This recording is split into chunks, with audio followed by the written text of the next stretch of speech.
Thank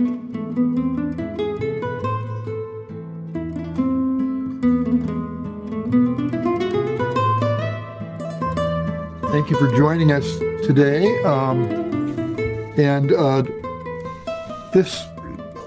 Many of you have been in these programs before, so this will be a repeat for you. Anybody who's new, this is our Peacemaker Circle format. We do this once a week anyway, sometimes more.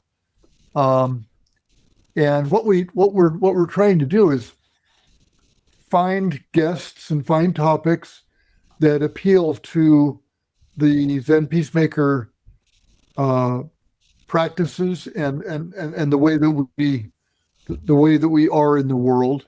And so these topics could be war and conflict, refugees, food insecurity, unhoused, gender issues, racism, environmentalism, any number of things. So today we are delighted. We have a couple of layers here. A longtime Zen Peacemaker member and council facilitator and leader, Katharine Hoetsu Baetke from Bonn, Germany, will be our host today, and our guests will be Peter and Maura Sternberg, and they'll be talking about the book, the essay Tai Chi at Auschwitz. And I've been looking forward to this. It should be quite interesting. So I'm going to go ahead and mute myself and step back here a little bit, and I'll watch the door for late arrivals. But again, thank you all so much for being here, and I hope you enjoy our presentation today. Now I'll turn it over to you. Yeah, thanks, Josh. Yeah, I'll be the second opener to opening the stage for Peter and Maura here. So, I'm Kathleen, and I'm grateful that the Peacemakers are hosting such beautiful possibilities to meet and to contemplate peace and reconciliation work in the most different ways and layers that are possible.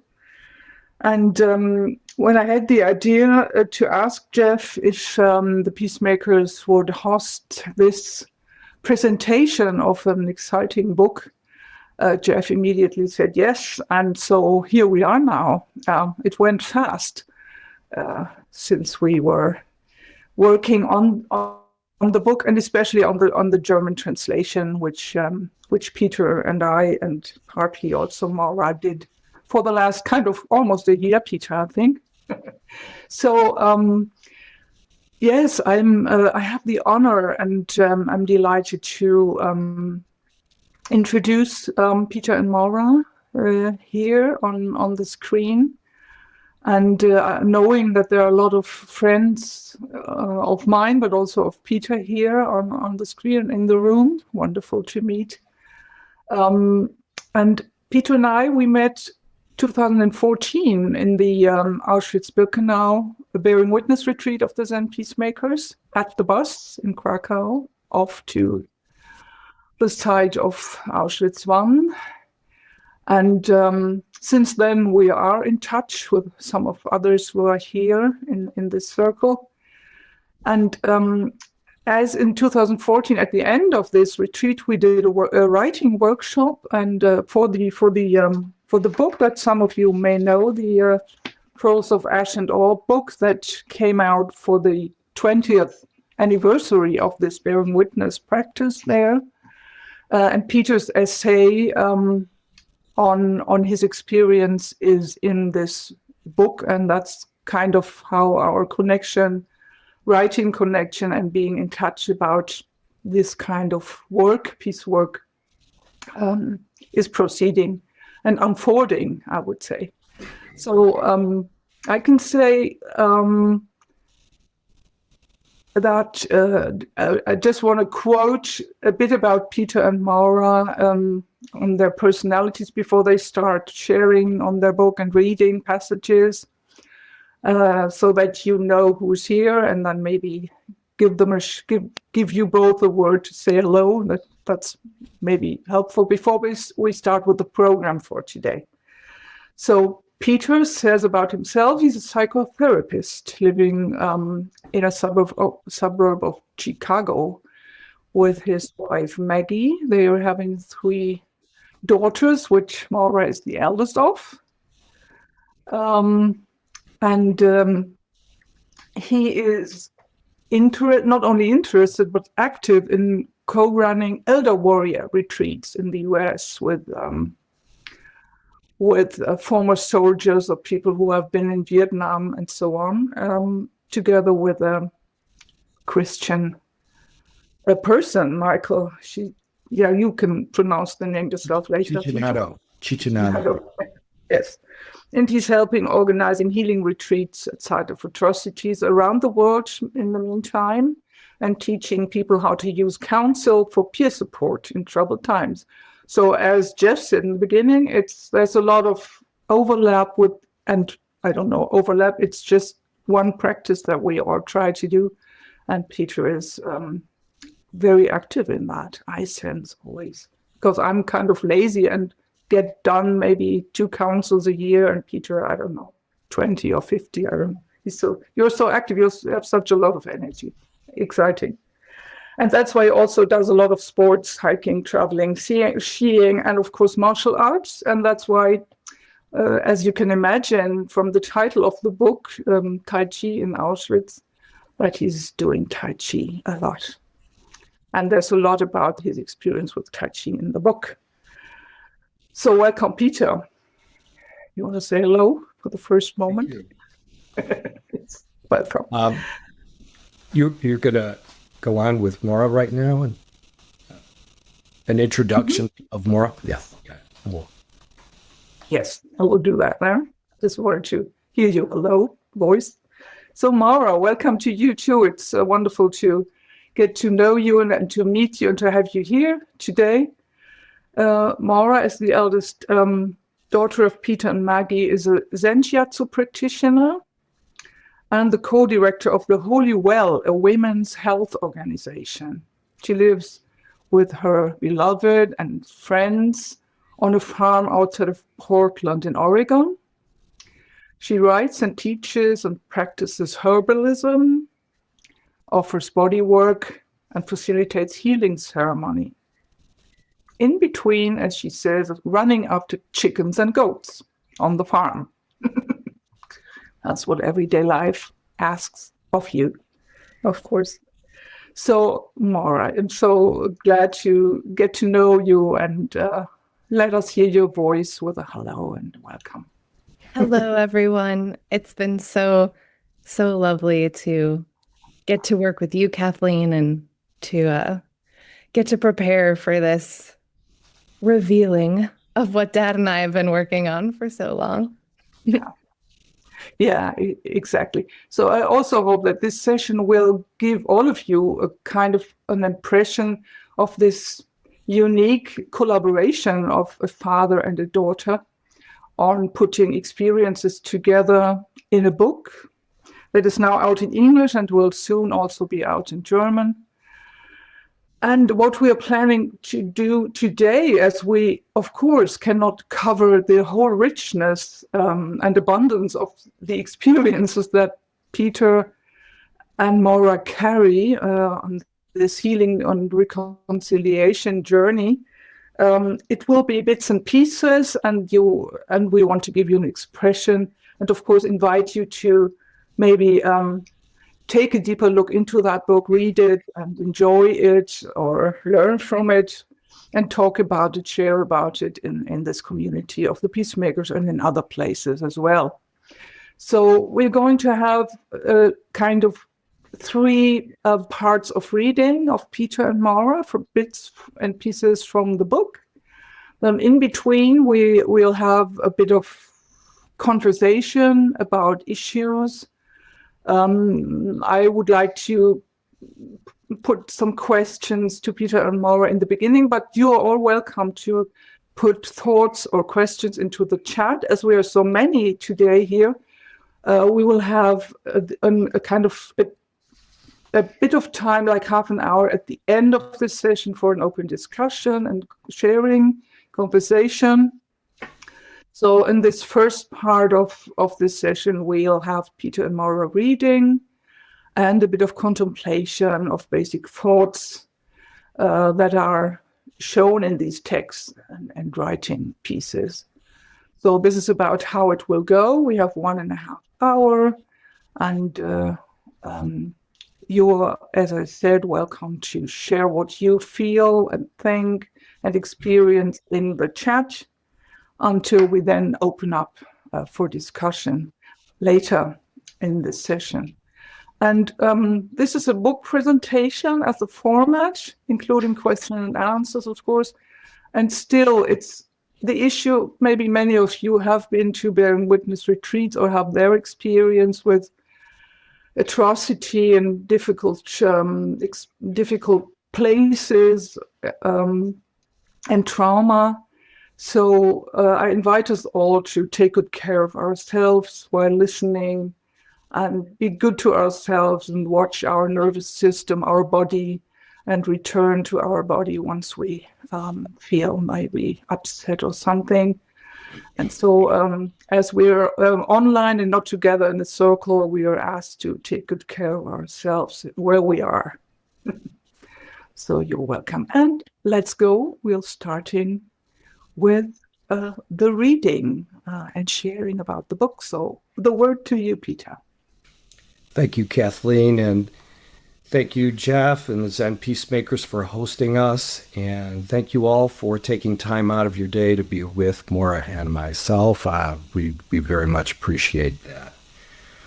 I would like to mention a language alert. In some of the reading that I'm going to be doing, you might hear some what is regarded as foul language. Just wanted to know that that's coming.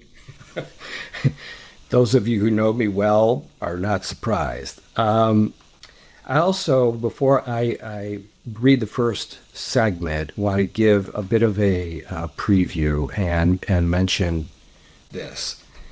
In 2013, I attended a conference on post-traumatic stress disorder, and I heard Ed Tick, the presenter. He wrote the book War and the Soul. I heard him use the word reconciliation as part of the healing of post-traumatic stress disorder. And I had an experience just then that I had not had before in my life. And it was an experience that kept reoccurring over the next 10 years. And it's in the book. It's a kind of a theme of the book, and I'm going to be speaking about it in just a moment, but I wanted to let you know about the beginning. So I was in two places at the same time. I was having a quantum experience of being in two places at the same time. Part of me was still in the room, and I'm taking notes, listening as I listen to him. And another part of me is as though I had been flung off of a catapult, and I was flying away from the room. I was not on the ground anymore. I was having kind of a life flash before me experience, and I had two thoughts that I had never had before. I have post-traumatic stress disorder, and I have to go to Germany. In 63 years, I had never had the notion that I would ever go to Germany. And I want to read as another part of the preview a paragraph that appears on the back cover of the book. Our first day of touring the Auschwitz concentration camp had ended. I was present for a 5-day bearing witness retreat there with the Zen Peacemakers. Standing in line to get some tea, I felt someone tap my shoulder, and I turned to face a woman who, in German accented English, said to me, "I need to talk to someone." Her apprehension was palpable and heavy. I smiled and held her gaze. "I am the granddaughter of a major Nazi, and I feel I should not be here." We continued to hold each other's gaze. I sensed the deep roots of the shame she was expressing. Without hesitation, and a broader smile, I said, "I am glad you're here." I saw her relief. She smiled and asked me why I was there. I said, "Because for most of my life, I could not shake the feeling that I wanted to annihilate you and your people." Her smile deepened as she slowly nodded in understanding, and we sat down and had tea together, and we are friends to this day. Now I'm going to read a section of the chapter called Ready. This is taking place in 2014 as I am approaching leaving to fly to Poland, tour Poland with a guide, and then attend the 5-day Bearing Witness retreat with the Zen Peacemakers.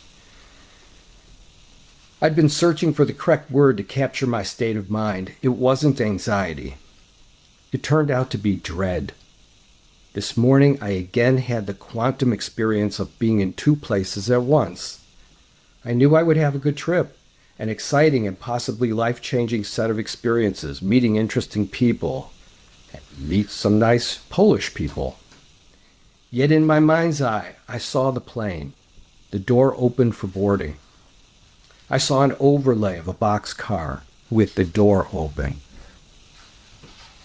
It was the nose, tail, and wings of a plane and the body of a boxcar. The simultaneous thresholds awaited me.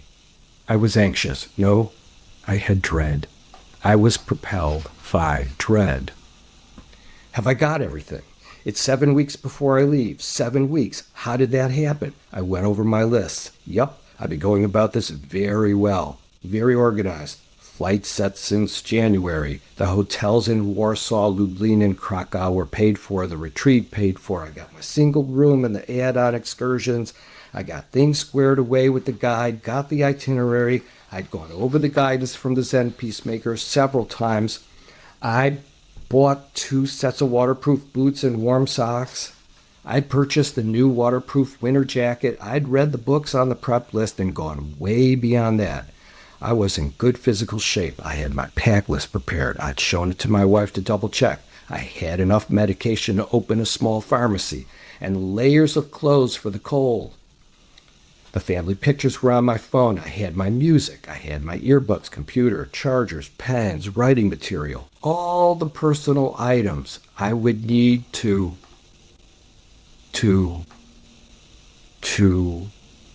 what? To what? To be comfortable? To survive? What? Not only did I have everything, but I'd also done everything I could imagine to prepare, forging my Qi as I had been doing Tai Chi, the standing Qigong, the flying phoenix Qigong, the standing and sitting meditation, journaling, the uncharacteristic sharing, the study of books and documentaries, the immersion, the support, the talking, the uncharacteristic receptivity to input and guidance. Son of a bitch, how could I not be ready? I'm right where I thought and hoped I'd be in my preparation 7 weeks out. How could I not be ready? I mulled all this over one morning as I was getting ready for work, and the sobbing started. All of my carefully planned clothing, all my accoutrements, my papers always to be kept on my person, all those necessary items, the ones on my back, the ones I'll keep within easy reach in my carry-on, all those are suddenly gone. And I am naked. There is nothing. No possessions. No papers. No pictures. No memory. No practice, nothing keeps me from the nakedness of the quantum state. The being in the other place, the alternate place, the parallel reality, which scares me to my core while it appears I'm getting on an airplane in 2014. I am naked, just like they were. I hand this off now to you, Maura. Yes. All right.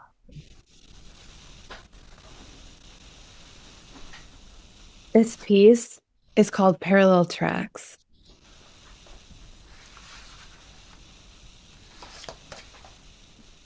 Some 6 summers ago, before my life fell apart, my dad asked me to read a few essays he'd authored. It was as though he had, in his words, been unknowingly launched off of some invisible catapult that had been waiting underneath him to fling him into the unknown of transformation. He found himself meditating at sites of atrocity like Nazi death camps and Native American reservations, and had put pen to paper to capture the vibe. I'm a writer and a teacher. I learned how to edit with, ironically, a German fierceness from my mother, who is Irish. In an effort to preserve their marriage, she had passed on the project of turning Dad's self-proclaimed literary dribble into publication-worthy text. So one summer night, my father and I sat outside underneath buzzing moths and the cherry-stained pergola, and I, with no small measure of trepidation, took my first peek into my father's head. It was like swimming through reedy pond water, dense and mysterious. The thick summer air coated our keyboards, and I had the familiar feeling of falling into something karmically important. I was like Alice shrinking into Wonderland, or Aladdin rubbing the lamp. And for many pages of skimmed and distracted reading, I had no clue what I was falling into, or what I was waking up, until I read Track 17. Track 17 is the familiar nomenclature my father and I use to refer to a story he tells about a strange encounter he had standing on the platform of the Track 17 Holocaust Memorial in Berlin. I tried to keep my cool out under the pergola, but reading it, shrinking like Alice, expanding like the genie, all I could think was, I have to help get his sorry ass published. The beginning of his piece starts with a series of coincidences. In his piece, he writes, I set my red carry-on case on the empty platform of the Track 17 Memorial, the point of deportation for Berlin's Jews. Daniel and I were the only people walking around Track 17, and because I had to schlep all of the video recording equipment I had with me, I set the red carry-on case on the platform of the Track 17 Memorial. The memorial, as my father tells it, is a site of in-between, a step in the transformation from German citizen to human fodder, Jews consumed by the Nazi regime. He describes it today as looking poetic, nestled in between brush, railroad tracks that now lead to nowhere. My father is a Virgo, a licensed psychotherapist, and a pragmatist. He has deep access to the world of spirit and the divine, but is Jewishly wary about the whole thing. When birds visit him to deliver messages, he often raises his hands up and shrugs. So he didn't say it in so many words, but to put it plainly, Track 17 is full of ghosts, brimming with what has been, caught and hooked in the anguished fury of the past. In Track 17, my dad writes of the heartbreak throbbing around the red suitcase he left waiting on the empty platform. In the midst of the snapshot he took, as though the red case and the picture were drawing him into the scene, a young German man arrived on a bicycle, and their exchange between the young German man and my dad buzzed with the heartbreak that the red suitcase captured in the first place, waiting, full of feeling, for tracks that lead to nowhere. My dad captured the experience. He writes, the young German man began speaking excitedly and pressured in German. I made it clear I didn't speak German. He pressed on in broken English. Did your father fight in the war? Your grandfather? Were your people killed? I'm so sorry to... He couldn't find the English words to adequately express his distress. At this point, I made a grave mistake. I mistook him to be apologizing for interrupting me on the platform. Through our troubled communication, I kept saying, no, It's all right. I'm just touring, visiting. You're not interrupting. On, the young German man went with more emotion. If I had been alive then, I would have done something. I would have unlocked the doors of the train. I would have shot myself. By this time, Daniel, my guide and translator, was standing with us, but even his fluency in German could not penetrate the misunderstanding I had begun.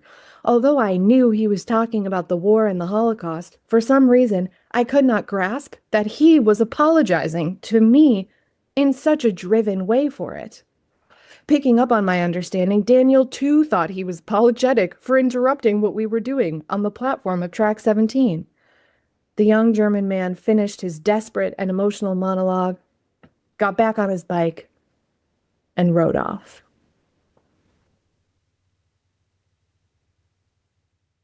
My father was possessed by a hatred for Germans and for Christianity all his life.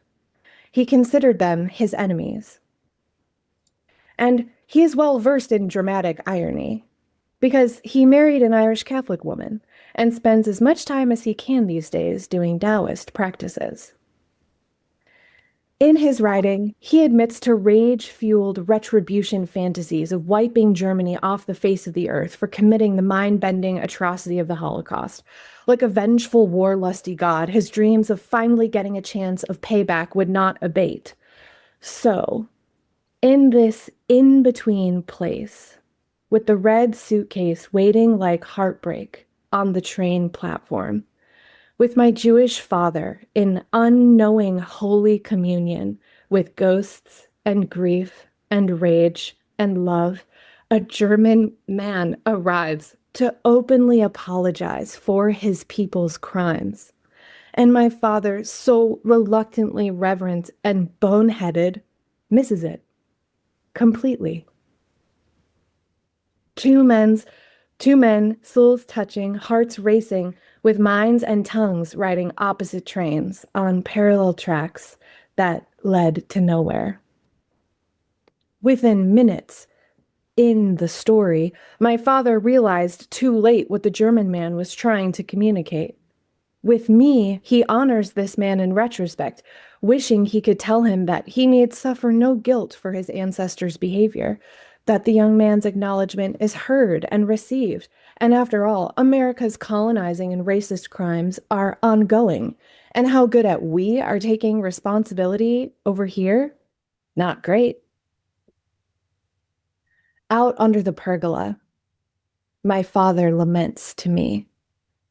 In my imaginary redo, that German man and I would have realized the ways in which we are brothers in our respective and yet very similar soul struggles. I would have gotten his name and contact information. Perhaps we'd have become friends. Perhaps we'd have become friends. The line rings loud in my ears, swirling with the moths under the pergola, a clamoring I can't ignore. Souls seeking friendship, quickly slipping through fingers, swirling down the drain of time and space. It strikes me as one of the most heartbreakingly beautiful things I've ever seen. And there, under the pergola, I tell him so. My father, actively inquiring after his own ego demolition and a bit browbeaten at the whole process, looks at me incredulously. Really? He asks with his eyes wide. Yes, I say. People need to hear this story. Time freezes out there under the pergola, and the distinctions between perspectives, father-daughter, teacher-student, victim-perpetrator, dissolve. They swirl like moths in the hot summer air. Suddenly, I see my father as though he's a student of mine who, for the first time, can maybe see himself through my eyes. I don't think I've ever heard anything more divinely beautiful than this, Dad. I know I'm reaching with the word divine here, but the impact of the piece and the hot summer air has me feeling brave. He seems nonplussed. It's a very painful experience for me, Moors. I missed it. I missed the whole thing. He shakes his head with despair. I realize that he can't see the medicine of his stories with quite enough clarity. He can only feel the grief of the miss, can't yet see the beauty of the heartbreak. For a fleeting moment, I worry that the power of this story could be lost, that amidst the intensity of his experiences and the burden of all the transformation, no one else might know about this great wild thing that was happening to him. The clamoring in my head quiets long enough for me to catch a glimpse of what could be, and I sigh and respond, I'll help you write the book, Dad. We're going to write you a book.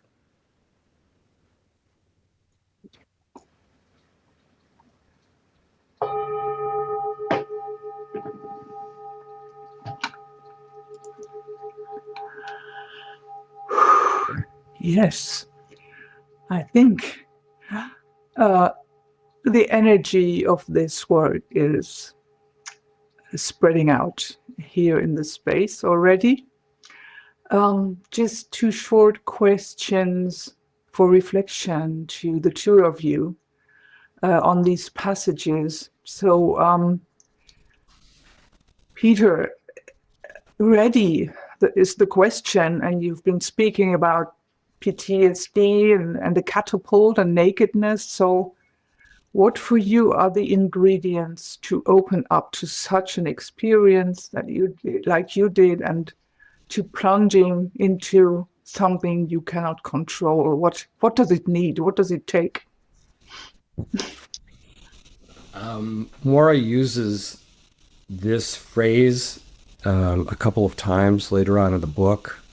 Maura, if I got this right, we have to be blind to what's happening to us. Yeah?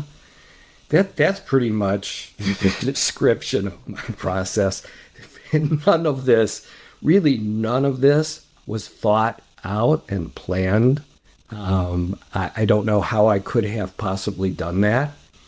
What kept happening is I was presented with an opportunity. I was presented with an opportunity to go to that conference in 2013 that flung me off the catapult. My best friend at the time, Louis, said, I'm going to this thing. I think you'd be interested. He sent me the information about it. I hadn't heard of it before. I have a thought occurred to me. I have to go to Germany. Where did that come from? And then 13 months of a plunge into what was quite a bit of the time an abyss of pain, my personal pain, as I revisited trauma in my personal life. And then I revisited the legacy trauma of being Jewish. And then hearing about the Zen Peacemakers and signing up for Auschwitz, having these experiences, random experiences, the one that I led off with reading that paragraph about what happened, standing in line for tea, and Vicky is here in the room with us today. The relationships that formed with you, Kathleen, and you, Reiner, and Dorla. In my wildest dreams, this was never going to happen. I kept saying yes, that it's as simple and kind of ridiculous as that. I kept saying yes. I said yes when I heard about the Native American bearing witness routine. I knew I had to go down to Alabama for the enslavement story. And on and on. I kept saying, yes, that's it, Kathleen. There was no plan. Wonderful. I write that down. A yes-saying blind man is what it takes for such an experience. Thanks for this answer. Wonderful. Yes, to stay blind long enough to be able to say yes. I like that, Maura. That was good. Yeah, and Maura, also, it was wonderful listening to you reading. It's such a beautiful way to intertwine your voices with the essays of Peter, with your interludes. They are called interludes in the book. And you've been reading a part of this. And I think we all got an impression through your reading how this all started and how you kind of gave up into supporting your dad in bringing this out and bringing it to the paper. And so tell us a bit, maybe, if you can, about that relationship, how that is to work together with in a father-daughter relationship. How did it show up as a father-daughter relationship? How did it dissolve, maybe also into a kind of friendship, or how did it change the relationship? And how do you sense this interluding energy that you brought in, this reflective, commenting energy? So maybe a bit about your experience in doing that. Yeah, I think helping write the book really down to face. I think it helped grow me up, actually, because I had a sense. I would say, Mom and I, shout out Maggie, she's here. Mom and I had a sense that something kind of incredible could be happening. And I knew that if I could point like my intention in the direction of this incredible thing, of like the art of the writing, then I would get good practice at being like, no, Dad, you're wrong. That sentence doesn't go there. And it wasn't necessarily like how I grew up. I'm like the oldest daughter. The archetype really fits whatever you are imagining about oldest daughters. That's me.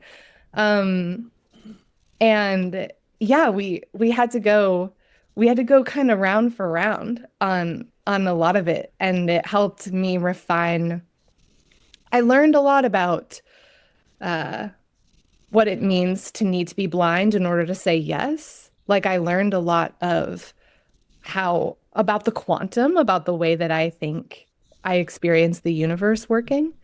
And also I learned how to not like just be a daughter, I think. Or maybe that is the assignment of being a daughter, is to become someone who can say, no, that sentence doesn't go there. Wonderful. Yeah. Exciting. It seems so very enriching that this additional layer is there in the book about your relationship. So if you read the book, which I really can recommend, you will not only get to know about Peter's journey to the places where he went, but also the journey of the two of you that you did together. And I really love that in the book. So yeah, sorry. I just wanted to mention we really became parallel tracks to each other, mm-hmm. transforming in our own ways up next to each other. Mm-hmm. It was a time of great learning for me. Mm-hmm. Yeah. Wow. Yeah. Thank you for sharing this as well. So let's go to a second space of reading, if you like. Or Peter, you want to say something? I would like to offer a brief piece that is a direct comment about what you had just asked Maura and what she was speaking. And this is from a section called how the wheel turns. And Maura and I are in dialogue. This is taking place toward the end of the book. And I was writing about going back to Poland to volunteer time. Reiner and I volunteered our time working with the Ukrainian refugees at the start of Putin's war in Ukraine. And Maura and I are in the room that I call the book torture room, and she says to me, so you're in the Zoom council meeting, all set to go to Germany, and then boom, another catapult. And you're going to Poland to be with the Ukrainians. Why? After a thoughtful pause, I felt a smile breaking. Because I suck as a bombardier. Maura, what do you mean? Peter, in order to be a good bombardier, which by the way was my retribution fantasy, in order to be a good bombardier, you must obliterate the humanity of the people you are bombing. Maura, and? Peter, that's a small failing of mine. I would like to be a good bombardier, but I have trouble. Maura, writing furiously, barely concealing her own smile. What kind of trouble? Peter, I see myself in the people I am to bomb, and them in me. We paused, looked at each other and smiled. And what was it that passed between us? Very simply, an acknowledgement of the ironic truth of my statements, but that wasn't all. It was a moment of transition, hoped for but not always achieved, when the parent allows transparency to the child at the same time the child is willing to accept him in his complexity, confusion, contradictions, shortcomings, heroics, and even in his idiosyncratic brand of madness. So that smile was special, a treasure, because it is one of those smiles that travels on in time, backward and forward through the generations and rebirths. Maura broke the silence. So that's why you said yes when you heard that the Ukrainian refugees needed the help of a therapist? Peter, yes, because it seems, continuing with a pause, a smile, and a wink, it seems that just now I suck as a bombardier.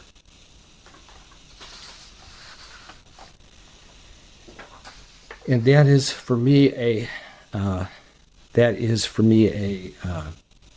sense of the depth of what happened between us and going through this process. Yeah. Shall I move on, Kathleen? Yes, please do so, please. I would like to read a piece now that is called Bitburg. It is part of the touring retreat that Reiner and I did, both in Poland when we weren't with the Ukrainian refugees, and also then we continued through and across Germany. And I insisted that I wanted to go to Bitburg. Bitburg is a cemetery that has within it a section for the SS. And so I'm asking myself, I'm referring to myself as Zen Boy. Hey, Zen Boy, witness to atrocity. Are you willing to acknowledge the atrocity visited upon those poor fuckers buried at Bitburg? Well, so I pushed the envelope and told my friends, Reiner, Kathleen, Vicky, and Dorla, I would be visiting Bitburg Cemetery to encounter the SS men buried there. None of my German friends had been there before, and when they heard of my plans, they wanted to accompany me. Could I go there and preserve the channel I had been working to open, to take in the full catastrophe without splitting myself from those I had spent a lifetime hating and would gladly have burned to death? The Bitburg Cemetery was going to be a challenge. I had prepared something to read, and I didn't know if I would read it, but once on the ground of the cemetery, the impulse I had was to follow through, so I did. Standing at the memorial that overlooks the military section with Reiner, Dorla, and Vicky beside me, I disturbed the dead and spoke. Bitburg, September 2022. My grandmother sent letters and money to her family in Poland. Or was it Ukraine then? Until the letters came back stamped undelivered. The addressees, they had already been delivered, and the entire village vanished. In Bitburg, I visited the well-festooned section of the cemetery where 59 SS men were currently resting. I disturbed their rest with my presence. A searing sculpture just outside of their area was the only indicator of what the resting men had done back when they had been active. SS men, listen up. There's no hiding now. That is over. I know what you did in the forest. I know what you did in the camps. I know what you did in the ghettos. I know about the singing tree and the standing cell. I know about eradicating the defectives. I know how you used fire, bullets, clubs, torture, and gas. I know how you used fear, slavery, starvation, and disease. I know how you used experimentation. And yet, the truth is, God damn me, it is visceral, isn't it? I can feel the mystique welling up that lifted me up when I wore a uniform as a would-be young man, military school. And how handsome you must have looked in your uniform. I sense what most of you were after, probably the same as me. Glory, pride, finally your rightful entitlement. You thought that was respect. I too thought glory and pride were respect. I recall the yearning. I was so close to giving in to it by choosing to go to Vietnam. The slightest push of the wind and... Enough now. Go back to your rest, a deeper rest, because your secrets are out. Someone knows.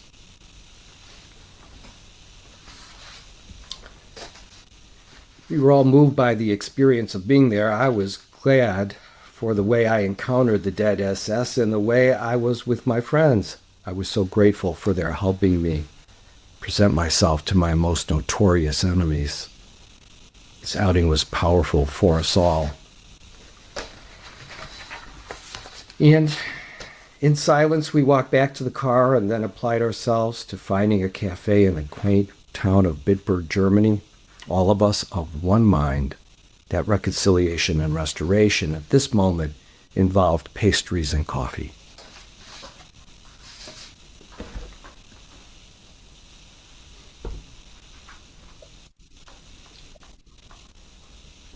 This next piece is called Love in Auschwitz.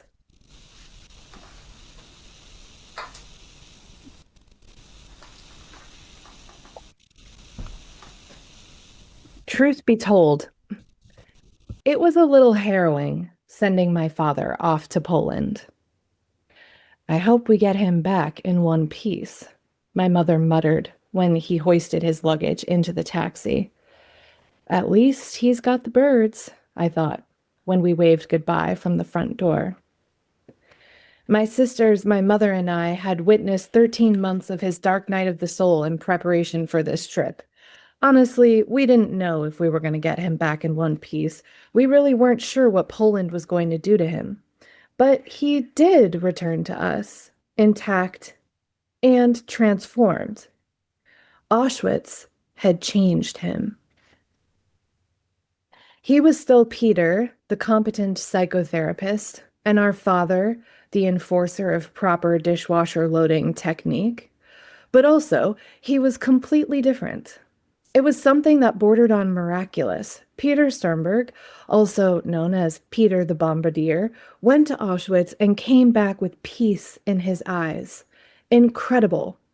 It shocked even me. He began to write furiously, turning his journal entries into essays, pieces of writing he was hungry to have us read. I think he was looking for some confirmation that his experience really did happen.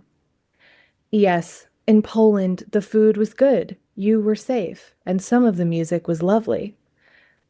Yes, there was peacemaking on those blood-soaked grounds between you and the descendants of Nazis.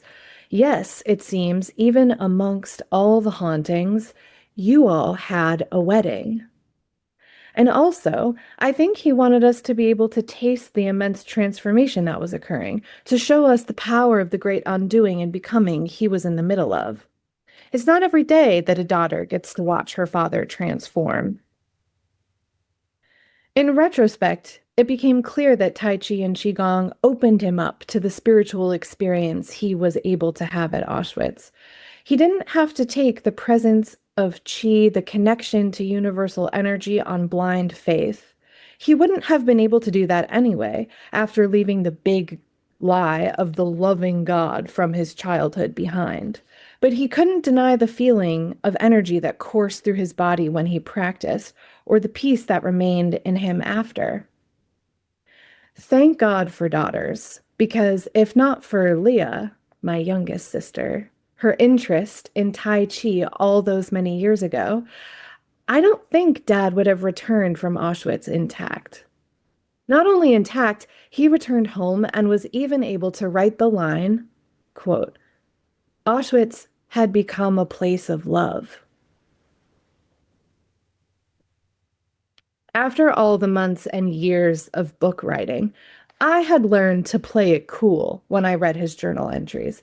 I would read something I found so spectacular and awe-inspiring that I'd have to bite my tongue to match his nonchalance, so as not to scare him off.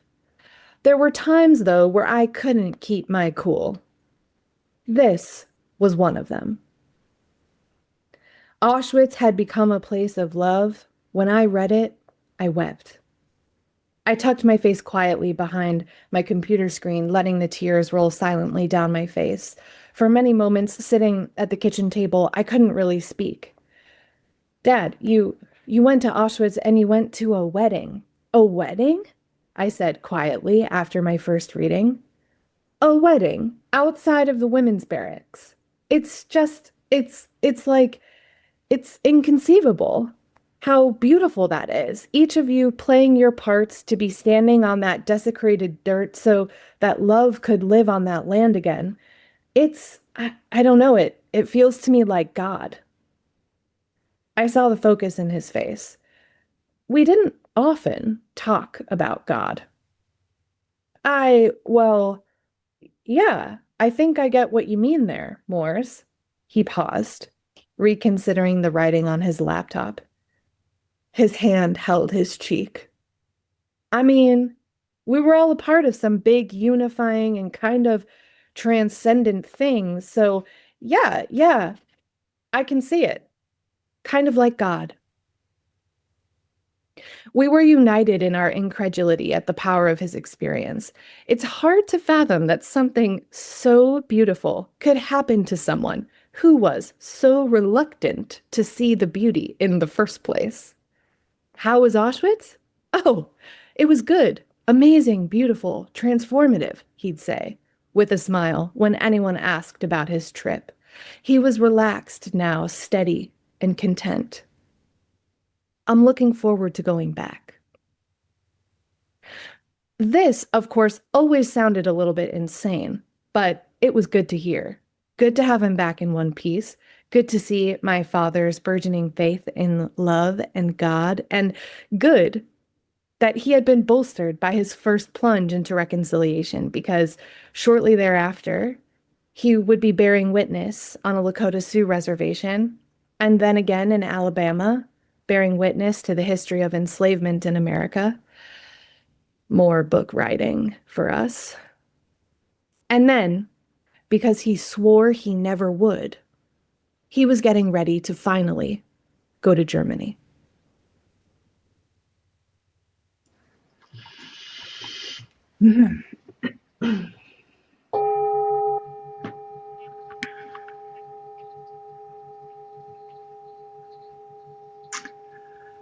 Thank you for this reading. This is also always a part of the book that makes me grab my Kleenex, as you wrote, Maura. It brings tears to my eyes back. Peace coming back from Auschwitz with peace in your eyes.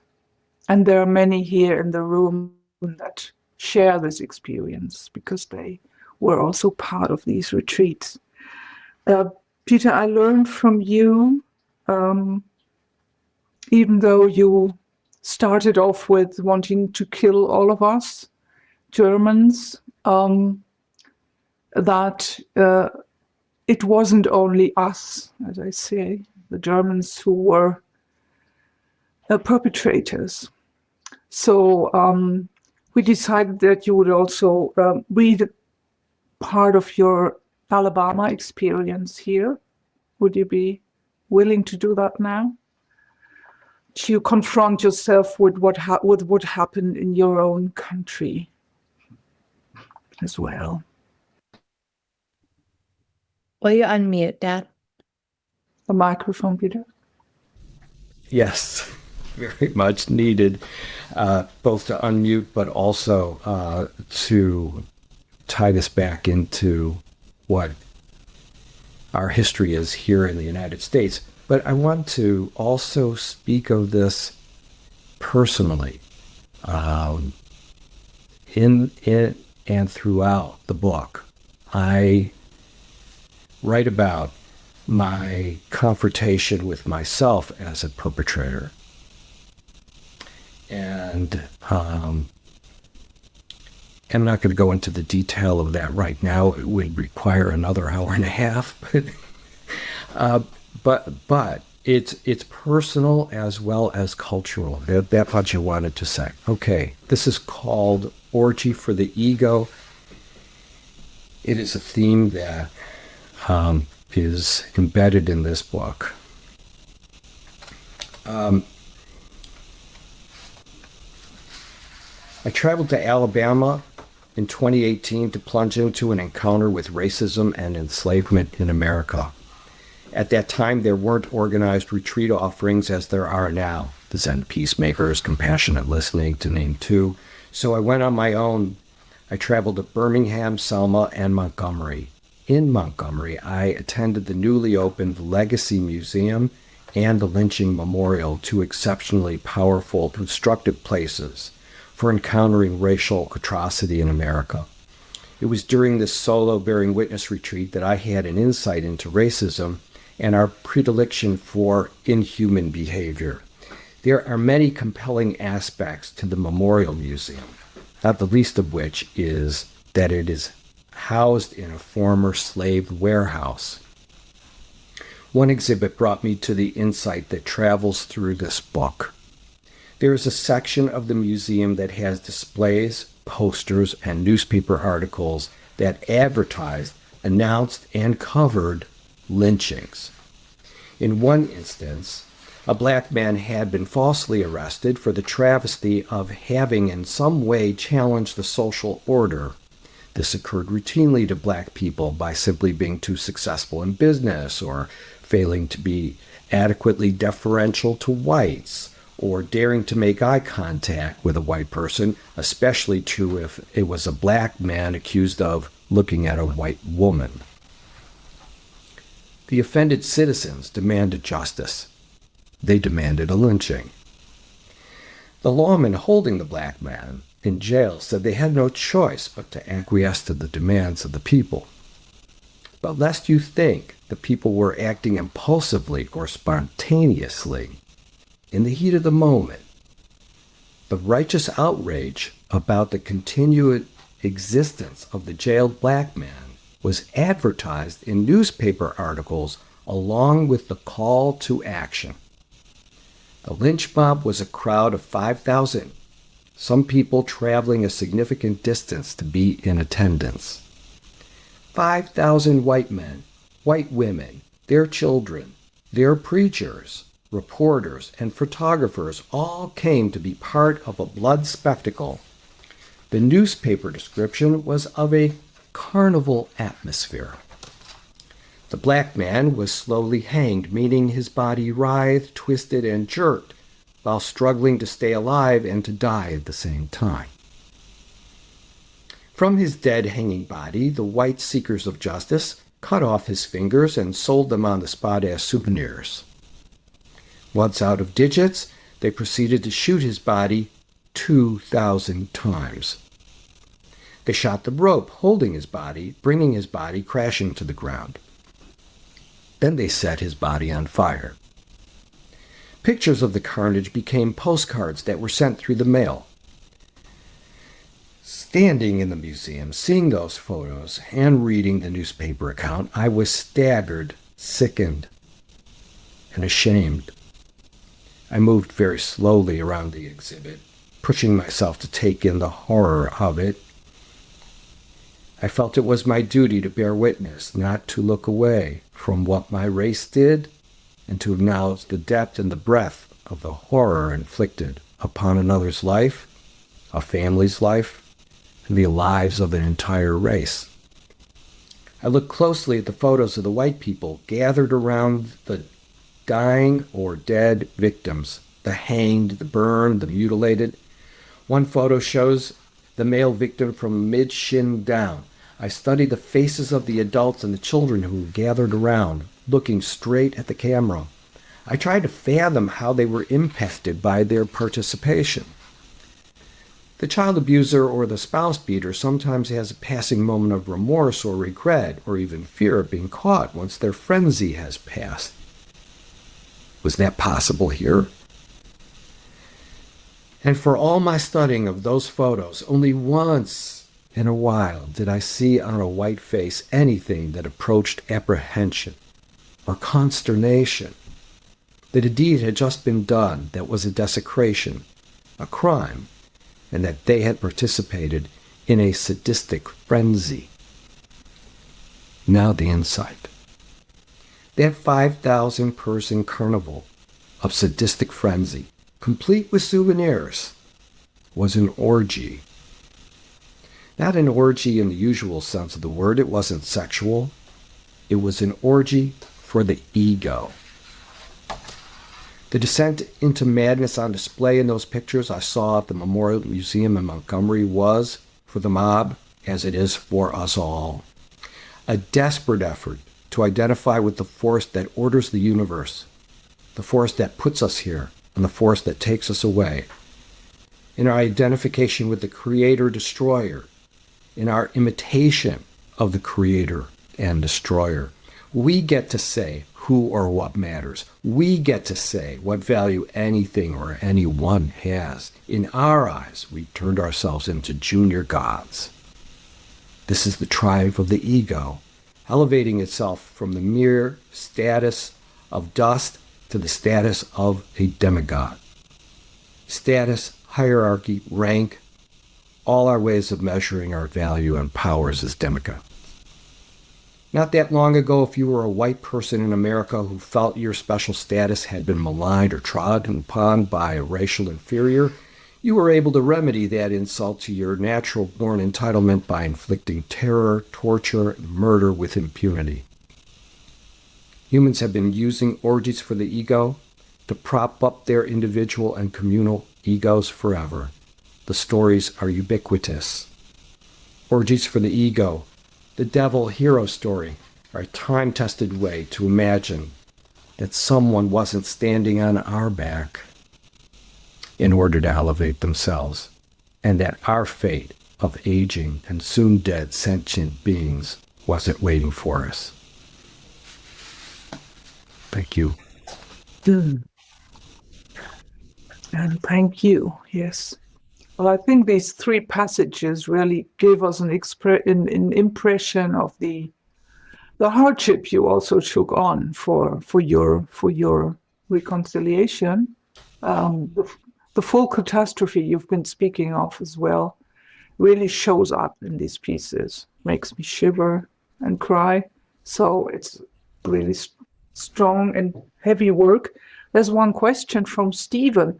What is the role of Tai Chi in all of this?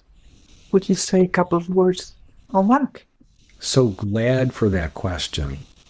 Tai Chi was how I steadied myself, how I calmed myself, and how I strengthened myself to even go through all this.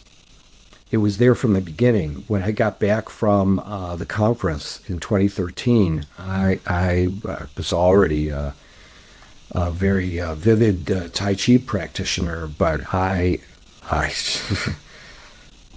was doing this furiously in my basement while I was studying things and writing things and going through everything that I had to go through. It's what kept me afloat. When I traveled, when I was at places of atrocity, I would find some open land in the area, and I would do Tai Chi to steady myself and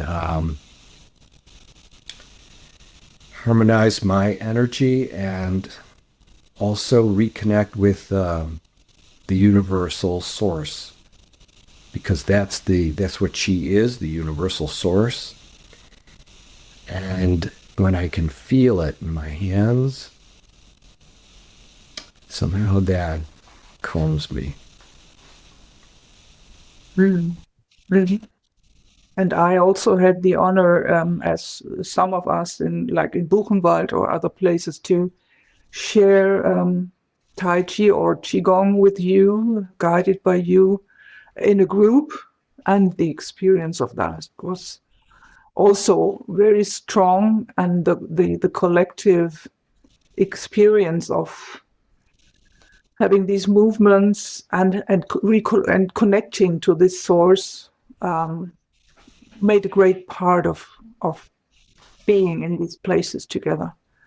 And Maura, may I ask you, how did you, I remember in the book there's a story how Peter found Tai Chi and started with it. Maybe you can give a short impression of what you, how you experienced Tai Chi working on your dad. Yeah, absolutely.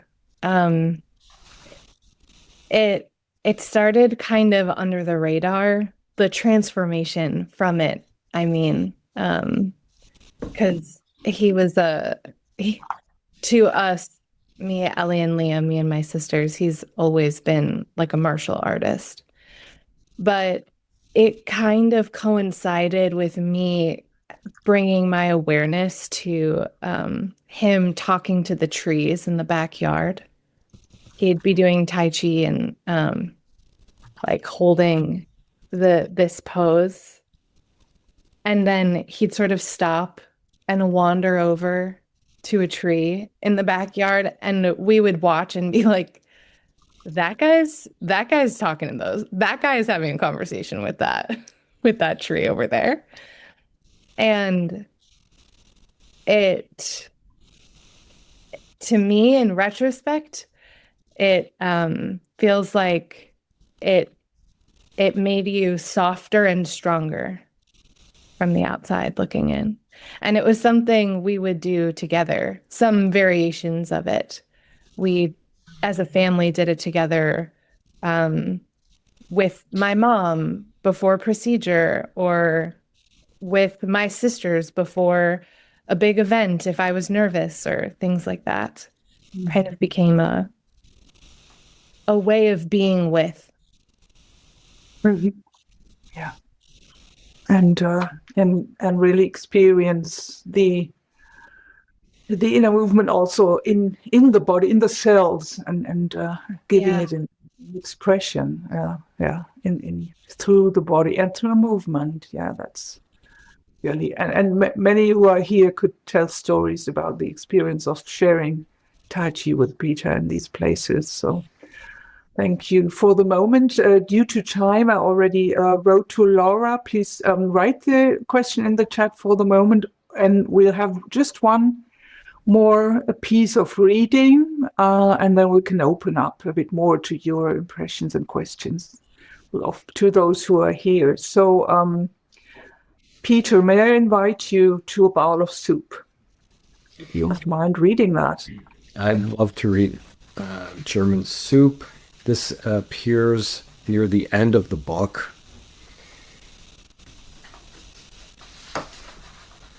Having finished our moving retreat, moving in this case meaning actual travel across Germany. Having finished our moving retreat and come to the end of my time in Germany, I said a difficult goodbye to Rainer, who had to return to work. He and I had deepened our friendship and brotherhood through the intimacy of sharing our histories, our grief, our rage, and our laughter. The feeling of deep respect as friends and as men is special to us both. Our time together had been enriching in ways we would continue to realize in the coming months of processing and debriefing. I remained in Bonn with Vicky, Dorla, and Kathleen for my last full day in Germany. We were all going to meet for breakfast and then send Vicky off to the airport. Dorla and I had planned to visit the Beethoven House for a tour before I boarded a train to the airport hotel in Frankfurt. I was to leave the next day. The night before, I had started to feel ill with what I thought was a sinus infection. My COVID test was negative, but I was feeling worse, so I canceled the tour, wanting only to rest. I said a warm goodbye to Vicky, both of us in deep gratitude for our relationship. At this point, Dorla and Kathleen asked me to go with them to Kathleen's community to hang out there until I had to go to the train. Wanting only to sleep, I marshaled some strength to reluctantly go along with their offer. Once at Kathleen's, it was clear that I had a fever. I occasionally erupted into deep coughing. While Kathleen was heating some of her husband's homemade vegetable soup for us, Dorla asked me if I wanted a foot massage. I said sure. She did a gentle reflexology massage. As Dorla's massage went on, I became more and more emotional. I began to cry softly. She looked up at me and inquired about my tears. I said, there's a lot going on, and I want to speak of it when Kathleen is in the room. Kathleen returned and served the soup. I said, this illness has turned out to be an unexpected last deep dive of the trip for me. My tears returned. The tears have to do with your tender caretaking and nurturing of me. Becoming friends over the last few years out of our deep shared experiences of peacemaking and self-exploration felt stunningly natural to me, but this tender caretaking and nurturing is something else. I could not have conceived of this experience. Taking pains through my strong emotion, to be very precise, I said, here I am, sick and vulnerable, and I'm being tenderly, lovingly taken care of in Germany by Germans. And with that, I broke down sobbing. Dorla came over and put her arm around me as that emotion took its release. Through tears, the three of us looked at each other with such presence and love. I had to get to my train, so Dorla and I had our hard goodbye, acknowledging our healing connection now over 9 years and the deep friendship that has enriched us so much. I was becoming more ill by the minute. Kathleen took my suitcase and I took the smaller packs. We walked a couple of blocks to the tram. Kathleen escorted me to the central train station where she helped me buy my ticket to Frankfurt. Then she took me to a nearby pharmacy for a decongestant and a cough suppressant, and as if taking some cosmic cue, the pharmacist, who did not speak much English, gave me the lozenges gratis. Then Kathleen took me back to the train platform. As I followed her down the platform, a vision of the Track 17 platform flitted through my mind. That was 4 years ago, when, according to my wise daughter, it was not the right time for me to connect in reconciliation with a German. When the invisible wall, only microns thick, could not be pierced by me. And here was Kathleen, putting me on a bench, exactly where my train car would stop. I felt so well seen to. We said goodbye with a lot of love for each other, and she asked me to let her know that I had arrived safely. I said I would. And when the following thought formed within me, it seemed as surreal as anything that had happened to me so far. Is it possible for a person to feel tucked in on a train platform? Is it possible for a guy like me to feel lovingly tucked in by a German woman on a German train platform? It is. I did.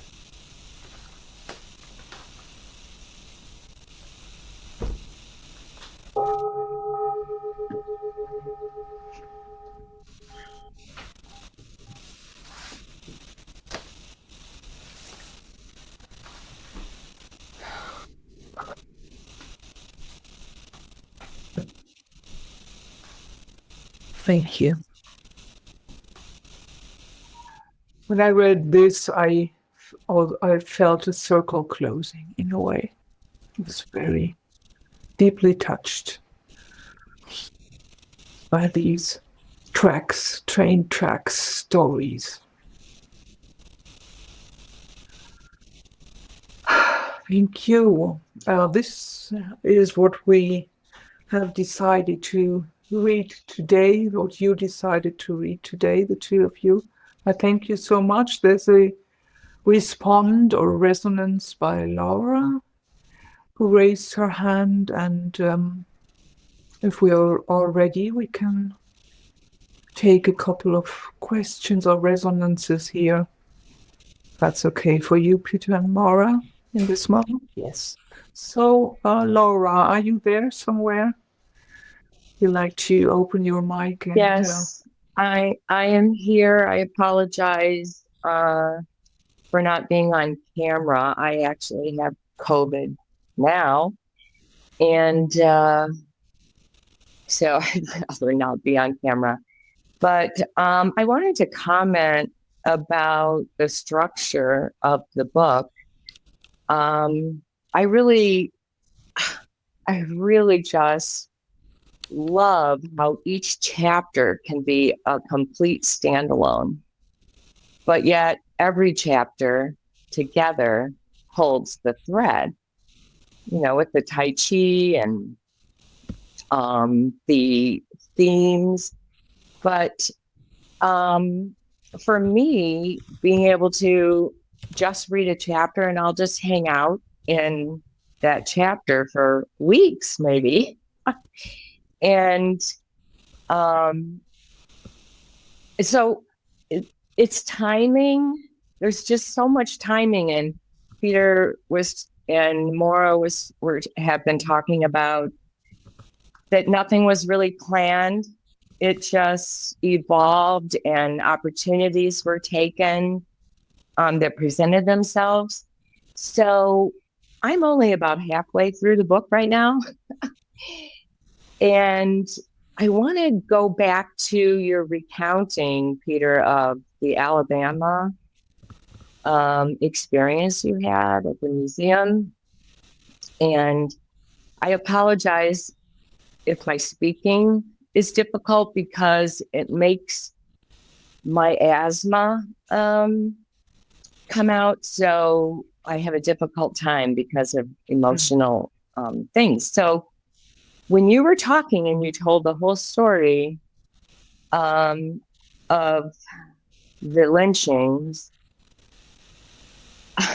I had not read that chapter, but when I was in the desert this past winter on a Zoom council, which many of you are attending this today, it came out of me a story of a memory my mom had when she was 5 years old, driving with her family through southern Illinois, Cairo, and there had been a burning at the stake. And my mom smelled it, and she told me that she will never forget the smell. Never will she ever forget the smell. And now listening to Peter's reading, it makes me realize that timing. I haven't read that chapter yet, but I had that memory and I shared it with the group, and they supported me in that memory. And then finally, about perpetrators, I'm in the middle of a huge family history project. And I'm so glad that my family were not on the perpetrating side. That brings me great comfort that they were always kind, loving, supportive of their town and community and church. So that's all I wanted to share about that.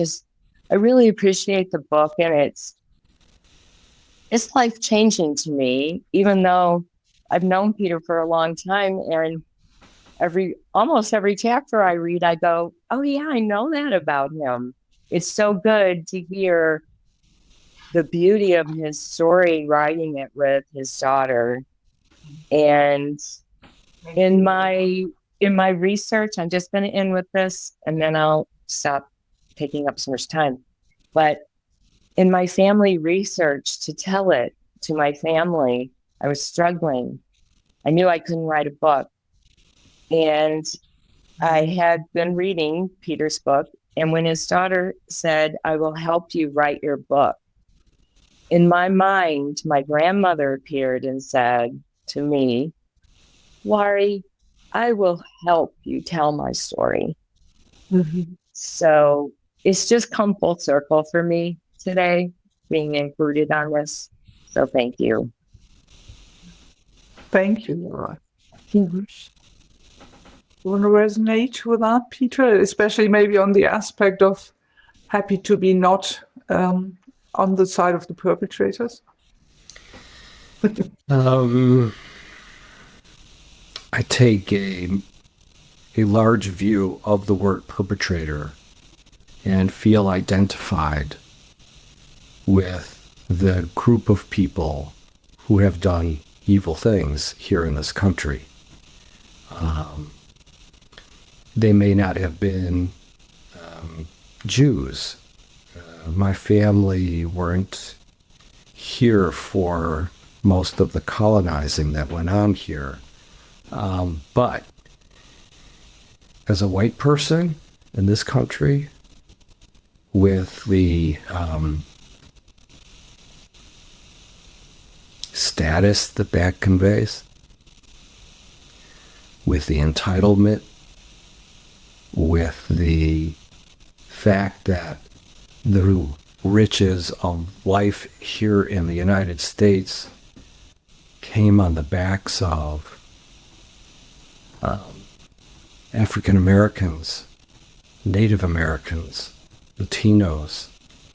The fact that this filters through, and I feel it in and on me, and I accept that is a truth about me.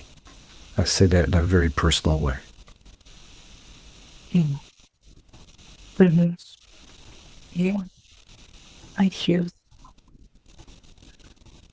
I'd like to ask you one more question, Peter, because we are in the space of the Zen Peacemakers, and you've been part of quite some bearing witness retreats, and you know that there are these three tenets of not knowing, of bearing witness, of appropriate action arising from that.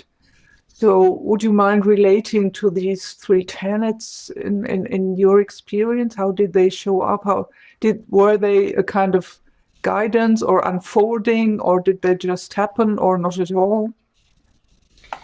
Oh, Bernie Glassman, the founder of Zen Peacemakers, his brilliant three tenets supported me from start to right now. Many is the time. I referred to those to like the Qi work that I would do, the physical work that I do. This was phrasing that formed a container for me to be in. At the same time, I was straining and pushing myself by exposing myself to atrocity of all kinds, not just European atrocity, all American atrocity, things that were traumatic in my own life, and on and on. The three tenets: bearing witness, not knowing, having this open space where something could happen, something could come in, and something I could say yes to. That's what I mean by this container, and Bernie's three tenets were, they formed that thought container, while the Qi work was the energetic container for me. I think that's how I'd like to put that. The thought and the energetics both held me through this. Yes, it's always pretty exciting if we kind of contemplate or meditate the three tenets, and then to really see how they unfold in the experience of the body and mind, and how they feel, actually, how they work on the situation and on ourselves. So thank you for this. And we're coming close already to the end of these 1.5 hours. Exciting enough, time going so fast. There are questions in the chat about the book, but also about the recording of this event.